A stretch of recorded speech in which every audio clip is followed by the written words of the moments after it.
महोदय, मैं एक बात और कहना चाहूंगा। चुनाव संपन्न हुए, मगर ये चुनाव एक मामले में इस देश के अद्भुत चुनाव थे। सामान्यतः चुनाव होते हैं, चुनाव परिणाम के दिन एक पार्टी के कार्यालय में मिठाई बंटती है, धूम धड़ाका होता है, दिवाली होती है, और दूसरे की जगह गलियारे खाली नजर आते हैं।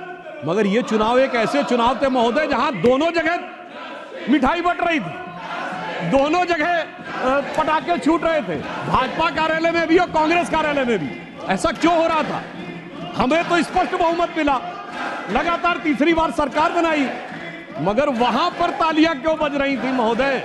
मैं याद दिलाना चाहता हूं, जो थर्ड अटेम्प्ट में 3 डिजिट की संख्या नहीं प्राप्त कर पाए, चुनाव के बाद उनके चेहरे की चमक देखिए, उनकी आवाज की खनक देखिए, उनके जलवे में धमक देखिए। ऐसा लगता है कि जैसे उन्होंने बहुत बड़ी उपलब्धि हासिल कर ली हो। उसका कारण यह है महोदय कि एक बच्चा होता है जो टॉपर होता है, जिसे डिस्टिंक्शन मार्क्स मिलने थे, वो फर्स्ट डिवीजन मार्क्स पाए तो उसके चेहरे पे वो खुशी नहीं होती है, और धड़ाधड़ फेल होने वाला बच्चा ग्रेस मार्क्स पा के अगर थर्ड डिवीजन पास हो जाए तो उसके चेहरे पे बहुत खुशी होती है। मैं ये भी बताना चाहता हूं महोदय, एक जो हमारे कांग्रेस के साथियों में बहुत उत्साह और उल्लास नजर आ रहा है, तो मैं एक अपना अनुभव बताना चाहता हूं। हमारे जनरेशन के जो लोग हैं उन्हें याद होगा कि उस जमाने में जब परीक्षा का परिणाम आता था तो सिर्फ डिवीजन पता लगती थी, फर्स्ट डिवीजन एक, रोमन में सेकंड डिवीजन और थर्ड डिवीजन। एक हम लोगों के मोहल्ले में सज्जन थे, वो थर्ड डिवीजन पास हुए, एक लड़का, और एक फर्स्ट डिवीजन पास हुआ। फर्स्ट डिवीजन वाला मेरिट एक्सपेक्ट कर रहा था, तो फर्स्ट डिवीजन वाले के यहाँ खुशी नहीं थी, तो दूसरे ने पूछा, भाई तुम थर्ड डिवीजन पास हुए हो तो तुम्हारे अंदर खुशी क्यों है, इतनी खुशी क्यों है? तो जानते हैं थर्ड डिवीजन वाले ने क्या जवाब दिया? साहब ये तो फर्स्ट डिवीजन आए ना, एक, हमारे तो 3 हैं, फर्स्ट डिवीजन विद 2 बॉडीगार्ड।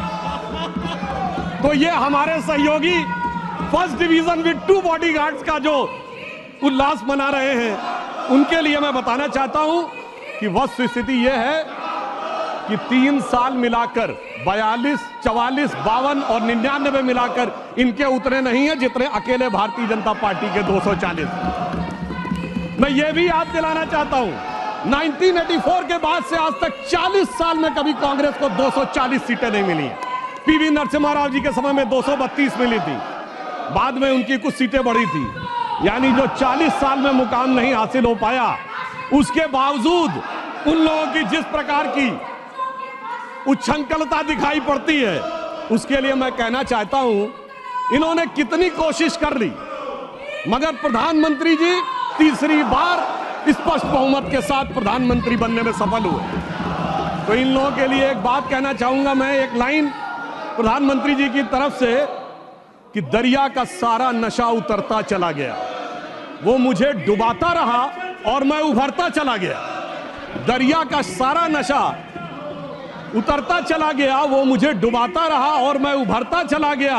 और ये 44, 52, 99, अरे मंजिल समझ के बैठ गए जिस पे चंद लोग, मैं ऐसे कितने ही रास्तों से गुजरता चला गया।